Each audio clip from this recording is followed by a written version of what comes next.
Hey everyone, it's David Maestas, and I'm going to do a 3-part video series about how beliefs create our reality. So the first part is going to be about our belief systems and how we can change those mentally. The second part is going to be how we can change our belief systems through action. And then the third part I'm going to be doing with my sister Bernadette, and we're going to show you how muscle testing can show you what your beliefs are, how you can change them, and then how you can see the evidence of that belief being changed immediately. So the first part of the video series, I want to talk about beliefs and what beliefs are, how they work. So I like to think of beliefs as a filter that our thinking and our ideas go through, and that's what creates our reality. That's how we see things, that's how we act. Everything comes from our belief systems. So I like to think of it this way.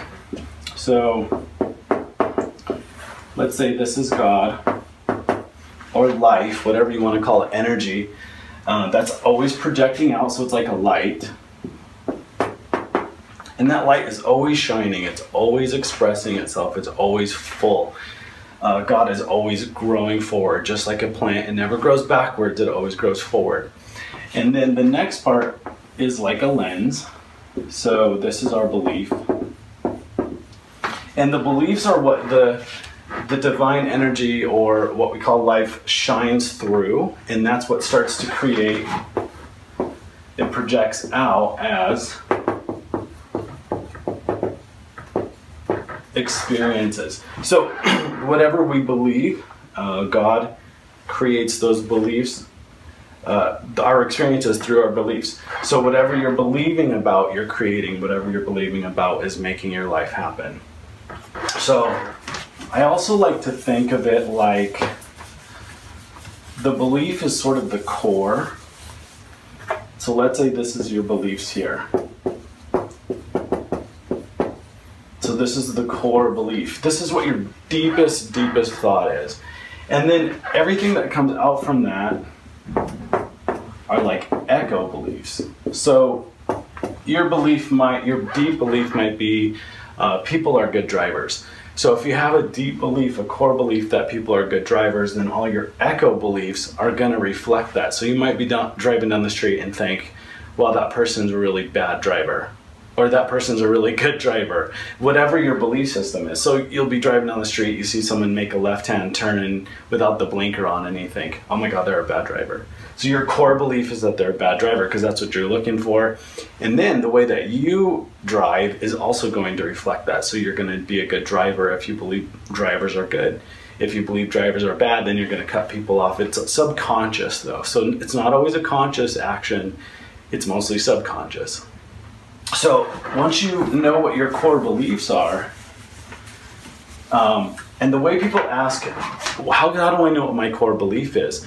The best way to know what your core belief in your life is how is your reality showing up? Just look around you. Everything that's around you that's created is your core belief. So one that I like to use a lot is money, because money affects our everyday life. What's our deepest belief about money? Well, if you have a belief that I don't have enough money, you're going to reflect that in your life. You're going to act in accordance with that. Everything that you do is going to be subconsciously formed around that belief, I don't have enough money. And then God, or energy, is going to express itself through that belief system, and it's going to create your entire life like a ripple effect.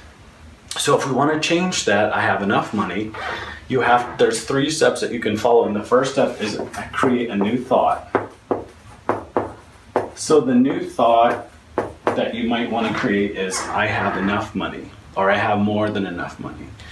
And then the second step in that is to show your brain proof. So in order to change a belief, there has to be a new thought, and then you have to back it up with proof. And the way that you do that is you find examples of the times that you have had enough money. So let's say you went out to eat and you had plenty of money to pay for that dinner. Or you have a bill to pay and you had plenty of money for that bill. So that is proof of the new belief system that you want to create. And then the third part is emotion. So you have to feel like you have enough money. There has to be a feeling. It has to be like a characteristics that you embody, sort of like an archetype. And the emotion you can create, like let's say it's something that you've never experienced before, like I want to be a millionaire, so I am a millionaire. Well, if you've never been a millionaire before, how do you know what that feels like? Well, you want to create the emotion or the feeling, so you use imagination. So let's say, you know, you're thinking about being a millionaire. What does a millionaire feel like? Well, imagine what a millionaire does every day. Do they get in a certain kind of car? Do they take trips in a certain way? Whatever aligns with that. Vision it, see it, feel it in your mind when you're imagining, and make it real for yourself. And those feelings that you feel will start to create that emotion or that feeling that you need in order to change the belief system. And then you, as you go throughout your day and you start to find yourself thinking, I don't have enough money, go back to that same emotion that you were experiencing when you're doing your visualization, and that will give you the feeling of changing your belief and having a new thought, I have plenty of money. So that's the first part of the video series. On the next one, I'll show you how you can use action to change your belief systems.